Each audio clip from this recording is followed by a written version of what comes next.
video 5 of the Living Well program video series. The Living Well program was developed to encourage support, connection, and well-being for older adults. This program promotes healthy aging and aims to increase all older adults' well-being by sharing information and empowering participants to live a life that is meaningful for them as individuals. You might wonder, why Living Well? The title of this program was chosen because everyone deserves to live well. This video will focus on ways that older adults can build positive coping strategies. More specifically, this video focuses on creating healthy boundaries in the various relationships that older adults have in their lives. Throughout the video, there will be moments of pause to allow for reflection, or please feel free to pause the video at any point to view it at your own pace. There are 3 main objectives that will be covered in this video. We will explore the concept of healthy boundaries, we will discuss positive strategies for creating healthy boundaries, and last, we will learn and practice ways to be assertive. What do you think about when you hear the word boundaries?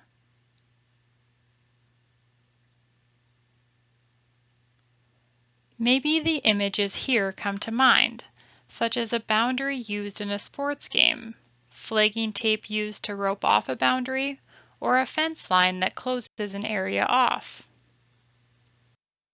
In this video, we are going to talk about boundaries as being the personal limits that we set within our relationships. Boundaries become healthy when they include rules or limits that help us to feel safe in relationships. When we talk about boundaries, we have to think about the variety of relationships we have in our lives. We can consider boundaries with marital partners, children, friends, caregivers, or others. Healthy boundaries can be understood as fitting into several categories. One category is physical boundaries, which is how we protect our personal space and use physical touch. We may refuse a hug from someone as a way to assert a physical boundary. Emotional boundaries are how we protect our feelings and our personal information. If we choose to share little information with someone we don't know very well, we are setting an emotional boundary with that person. Material boundaries are how we protect our money or possessions. If we choose to give or not give money to someone, such as a family member, we are setting material boundaries. Last, time boundaries are how we protect the time we spend on different parts of our life. Sometimes we can feel very overwhelmed when we have too many time commitments, so it is best to work on setting time boundaries. Boundaries can also be discussed as ranging from rigid to porous with the goal of finding a healthy balance of both. For boundaries to be healthy, they have to maintain our feelings of safety and wellness. Sometimes people create boundaries that are very rigid.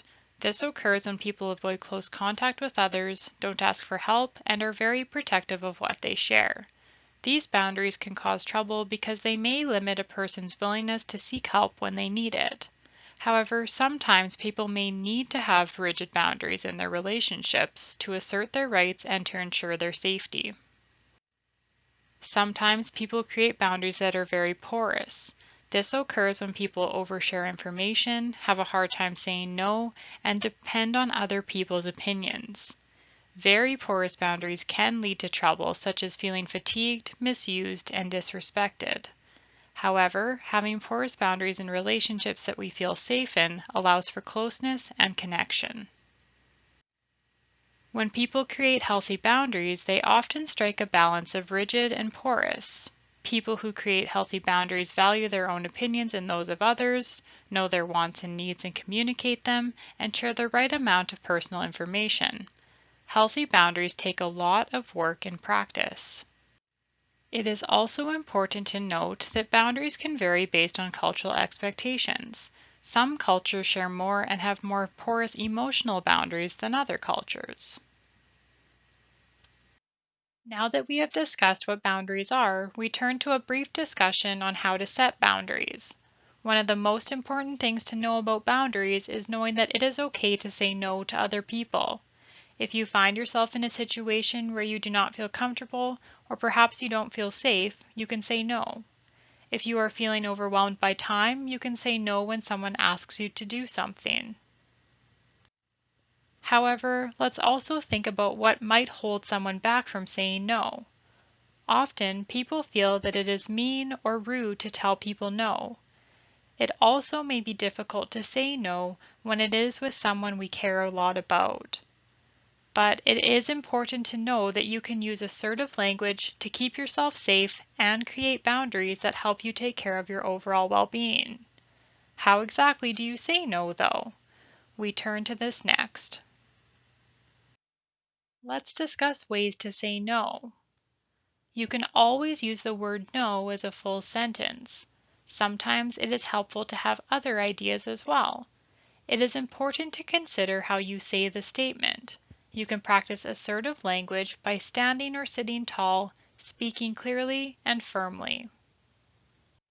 For setting most boundaries, you can try saying, "That won't work for me," "That doesn't feel right," "I don't feel like it," "I can't do it," "I'm not able to," or "I'd prefer not." For setting physical boundaries, you can try saying, "That is too close," or "I don't feel comfortable right now." For setting emotional boundaries, you can try, "That upsets me," or state, "I would prefer not to share." For setting material boundaries, you can state, "That belongs to me," or "I need you to stop asking."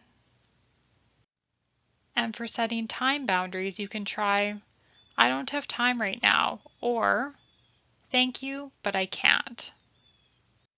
These are a few ideas of ways to say no. Try to find a way that has worked for you before or that you feel fits well with your way of communicating. At this point in the video, we invite you to try out a brief activity that will allow you to practice saying no. If you would like, you can pause the video and get a piece of paper, or you can choose to listen to the video. Let's imagine that someone you know recently created art and they had nowhere to put the art. This person asked you to take the art, however, you do not have space to store the art, or you do not have space to display the art, or maybe you don't really like the art. Write down on your paper, or perhaps practice saying out loud, a way that you could say no to this request.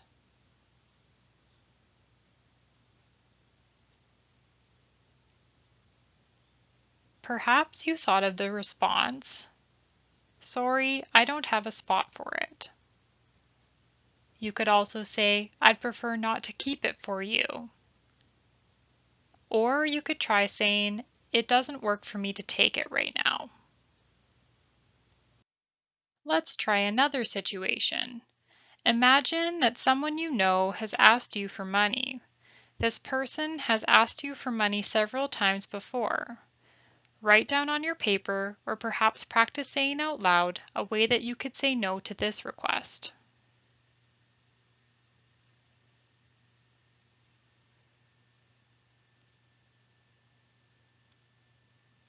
Maybe you could try saying, "I can't give that to you." Or perhaps you could try, "I'd prefer not to keep giving you money."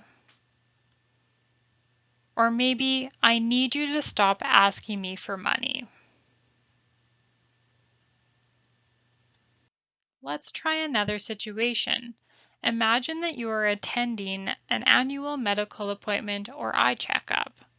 The professional shares a lot of information with you very quickly. The professional asks you if you have any questions. You do, but you are hesitant to ask. Write down on your paper, or perhaps practice saying out loud, a way that you could tell the professional that you have questions.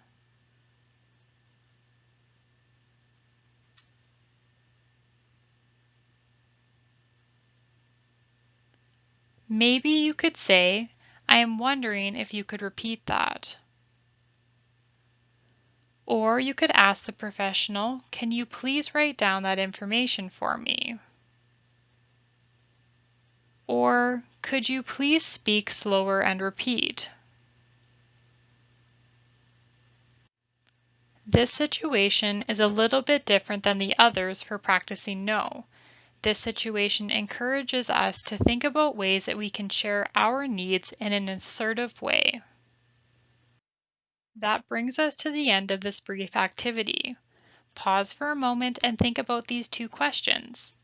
How did this activity go for you? And do you find it is easy or difficult for you to say no? Sometimes people find certain situations are easier than others to be assertive and say no. A key message from this activity and this video is that you have a right to create healthy boundaries in your relationships by saying no. Your boundaries may be different depending on the type of relationship you have with someone. To recap this video, we discussed healthy boundaries as being the personal limits that we set within our relationships and highlighted a few types of boundaries, including physical, emotional, material, and time. We also talked about how practicing assertive language by saying no in different ways can help us to create healthy boundaries. This brings us to the end of video 5 of the Living Well program video series. Thank you for listening and watching. We hope that you have learned something new or added to your knowledge. If you have any questions about the Lloydminster Interval Homes Living Well program, please do not hesitate to contact us.